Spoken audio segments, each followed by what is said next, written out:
Room for error. Pernah nggak sih kamu ngerasa udah nyusun rencana keuangan sebaik mungkin, tapi tetap aja ada hal-hal nggak terduga yang bikin semua berantakan? Hari ini kita bahas lagi satu konsep penting banget dari buku The Psychology of Money karya Morgan Housel. Judul babnya Room for Error, atau dalam bahasa gampangnya, berikan ruang untuk kegagalan. Di bukunya, Morgan Housel bilang, satu-satunya hal yang pasti dari masa depan adalah ketidakpastian itu sendiri.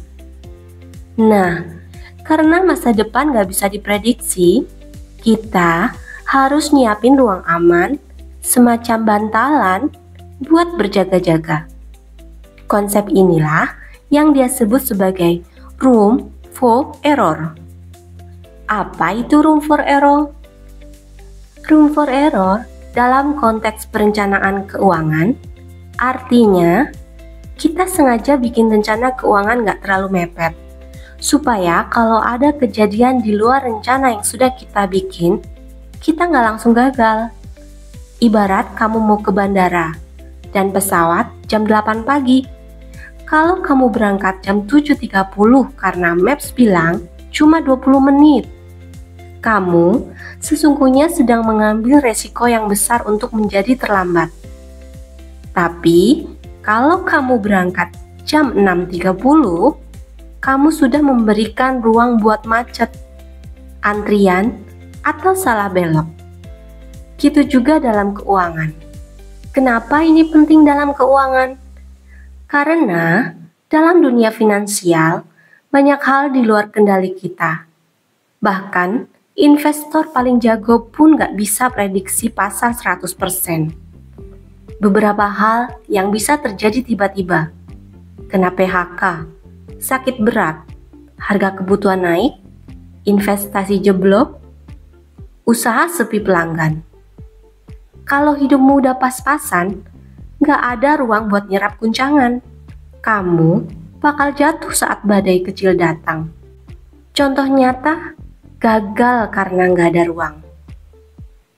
Misalnya, kamu investasi semua tabungan ke saham. Kamu pikir, ya masa sih turun? Kan bagus prospeknya. Ternyata pasar jatuh. Karena nggak punya dana tunai lain, kamu panik dan jual rugi. Padahal, kalau kamu punya ruang aman 3-6 bulan dana darurat, kamu bisa tahan, dan mungkin malah untung pas pasar pulih. Cara praktis menerapkan room for error. Punya dana darurat. Simpan dana darurat minimal 3-6 bulan biaya hidup. Jadi, kalau ada kejutan, kayak dipecat, usaha sepi, atau sakit, kamu masih bisa hidup dengan lebih tenang sembari mencari solusi. Hidup di bawah kemampuan. Jangan pakai semua gaji buat gaya hidup.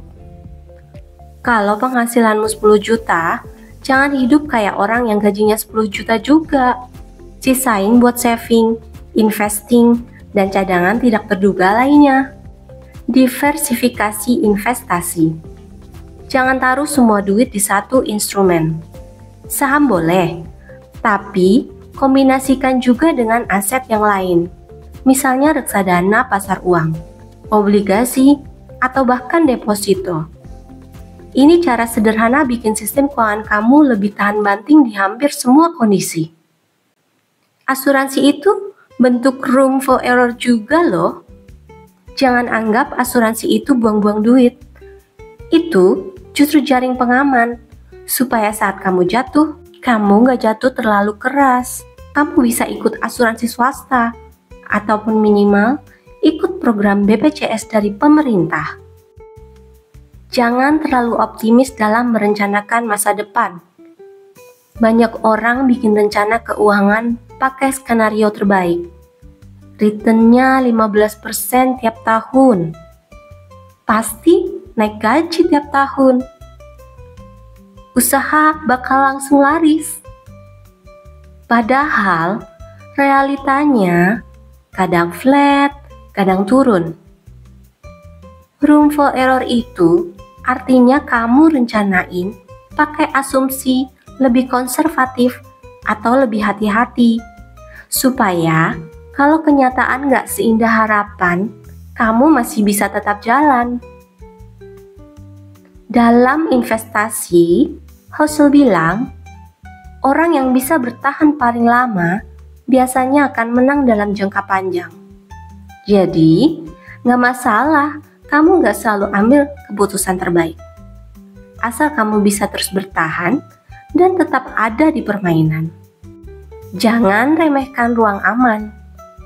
Banyak orang fokus ngejar untung besar, return tinggi, atau strategi paling canggih. Tapi lupa satu hal penting. Selalu sediakan ruang buat gagal. Karena pada akhirnya, yang bikin kamu gagal total bukan karena salah prediksi, tapi karena gak siap saat prediksi kamu meleset.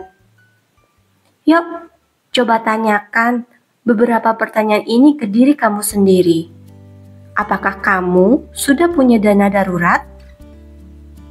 Apakah gaya hidup kamu terlalu mepet dibandingkan dengan uang yang kamu hasilkan? Dan apakah investasi kamu aman dan terdiversifikasi? Ingat ya, room for error itu bukan berarti menjadi orang yang penakut, tapi buat orang yang cukup cerdas dan sadar bahwa semua kemungkinan bisa terjadi dalam investasi jangka panjang. Kalau kamu ngerasa video ini ngebantu kamu mikir lebih bijak dalam mengelola keuangan, jangan lupa kasih like ya, biar algoritma tahu ini konten berguna. Share juga ke teman atau keluarga kamu yang masih hidup mepet. Siapa tahu, ini bisa jadi titik awal mereka lebih siap hadapi banyak ketidakpastian di masa depan. Dan tentu saja, subscribe channel ini biar kamu gak ketinggalan video-video finansial lainnya. Sampai ketemu di video selanjutnya. Bye!